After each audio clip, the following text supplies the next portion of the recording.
ಮೇಲೆ ಮತ್ತೆ ಸ್ವಾಗತ. ಹಾವೇರಿಯಲ್ಲಿ ಲೋಕಾಯುಕ್ತ ದಾಳಿ ವೇಳೆ ಅಧಿಕಾರಿಯ ಕಳ್ಳಾಟ ಬಯಲಾಗಿದೆ. ಹೆದ್ದಾರಿ ಟೋಲ್ಗಳಿಗೂ ಕೂಡ ವಂಚನೆ ಮಾಡ್ತಾ ಇದ್ದಂತಹ ಇಂಜಿನಿಯರ್ ಶೇಖಪ್ಪ ಯಾವ ರೀತಿಯಾಗಿ ವಂಚನೆ ಮಾಡ್ತಾ ಇದ್ದ ಅನ್ನುವಂತಹ ವಿಚಾರ ಈಗ ಬೆಳಕಿಗೆ ಬಂದಿದೆ. ಹೆದ್ದಾರಿ ಟೋಲ್ಗಳಿಗೂ ಕೂಡ ಇಂಜಿನಿಯರ್ ಶೇಖಪ್ಪ ಎಂಬವರು ವಂಚನೆ ಮಾಡ್ತಾ ಇದ್ರು. ಹೆಂಡತಿ ಮಕ್ಕಳ ಕಾರಿಗೂ ಕೂಡ ಸರ್ಕಾರದ ನೇಮ್ ಪ್ಲೇಟ್ ಅಳವಡಿಕೆ ಮಾಡಿದ್ರು. ತನ್ನ ಹೆಂಡತಿ ಹಾಗೂ ಮಕ್ಕಳ ಕಾರಿಗೂ ಸರ್ಕಾರದ ನೇಮ್ ಪ್ಲೇಟ್ ಅಳವಡಿಕೆ ಮಾಡಿದ್ದಾರೆ. 2 ಜಿಲ್ಲೆಗಳಲ್ಲಿ ಕರ್ತವ್ಯ ನಿರ್ವಹಿಸ್ತಾ ಇರುವ ರೀತಿ ನೇಮ್ ಪ್ಲೇಟ್ಗಳನ್ನು ಬಳಕೆ ಮಾಡಿದ್ದಾರೆ.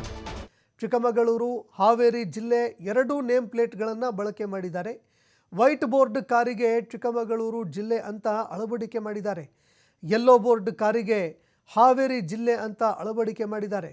ಇನ್ನು ಟೋಲ್ಗಳಿಗೆ ಶುಲ್ಕ ಪಾವತಿಸದೆ ಸಂಚಾರ ಮಾಡೋದಕ್ಕೆ ಈ ರೀತಿಯಾಗಿ ಅವರು ಪ್ಲಾನ್ ಮಾಡಿದ್ರು ಅನ್ನೋ ಮಾಹಿತಿ ಲಭ್ಯವಾಗ್ತಾ ಇದೆ.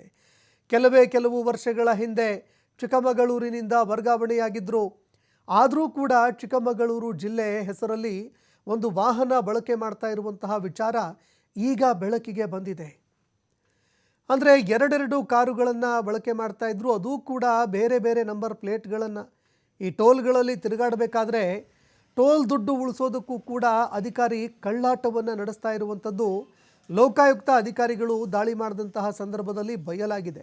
ಅಂದರೆ ಒಂದೆಡೆ ಭ್ರಷ್ಟಾಚಾರದ ಆರೋಪಗಳು, ಅಕ್ರಮ ಆಸ್ತಿ ಸಂಪಾದನೆಯ ಒಂದು ಆರೋಪಗಳು, ಈ ಎಲ್ಲದರ ನಡುವೆ